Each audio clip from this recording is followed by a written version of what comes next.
Hi folks, in this series of lessons we're going to be looking at what we'll call gas laws and the kinetic model, and I'm going to do it in a slightly different order to the course notes. So I'll do a little bit of what I'm going to call the kinetic model of gases, then we'll look at gas laws, and then I'll go back and do a little bit of the kinetic model again. But in the meantime, what we're going to do, we'll look at the learning outcomes for this initial lesson, which would just be to introduce the kinetic model and what I mean when I'm talking about kinetic model of gases. Okay, so we'll go to the learning outcomes. So here we go, starting at 16.1, we've done the pressure, so it's force per unit area, and we've done 16.2 with the formula for that.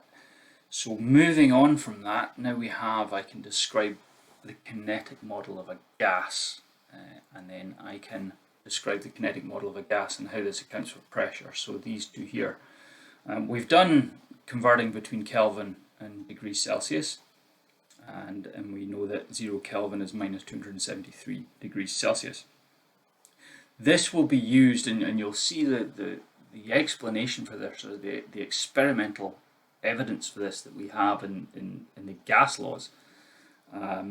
Moving on to this, the relationship between volume, pressure and temperature of a fixed mass of gas in terms of kinetic theory. This is the bit I'm going to leave until the very end, when we've done all of the various gas laws, and so the gas laws would come here, but that will be for a later lesson. And so what we're going to focus on just now is kinetic model of a gas and how the kinetic model will account for pressure.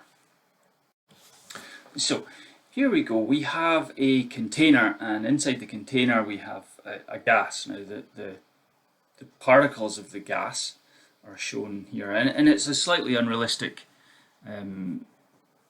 visualization in that there will be billions of particles of gas even in a very, very small container, but we obviously can't represent billions of particles. But what you can see here is that the particles of gas are moving around in a random fashion. Each individual, I guess, atom or molecule of gas, and it's moving around in a random direction. Each of them will have a kinetic energy, and what you can see is that as they move around, they have collisions with the container walls, and indeed they have collisions with each other. And this causes this sort of the random pattern of motion. But what we need to realize is that when they collide with the walls of the container, they apply a force. Now the force is microscopic, but because there are billions of particles, then there's billions of collisions, and the greater number of collisions per second, I guess, so the greater number of collisions, the greater the total cumulative force that would create on the walls of the container. And this is what we mean by pressure. And so pressure is the force that's applied to the container walls. And specifically, if we think back to when we were learning about pressure, pressure is force per unit area. And so unit area would mean 1 meter squared.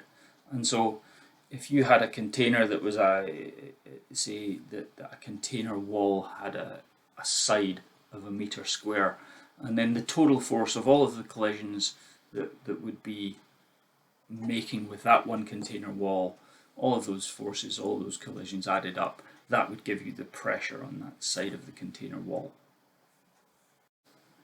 Okay, and so that's really it.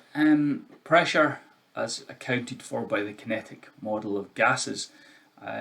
Really simple, but it's a question that's often asked in assessments, and it's something that you need to try and start using the correct terminology for. And when we look at the kinetic model a little bit later on, which is specifically relating to the gas laws, then there's a set process which you'll have to use to describe that. But for starting off, pressure accounted for by the kinetic model of gases is that the particles of a gas, when they strike the container walls, they will exert a force, and the cumulative effect of that force per unit area is what we call pressure.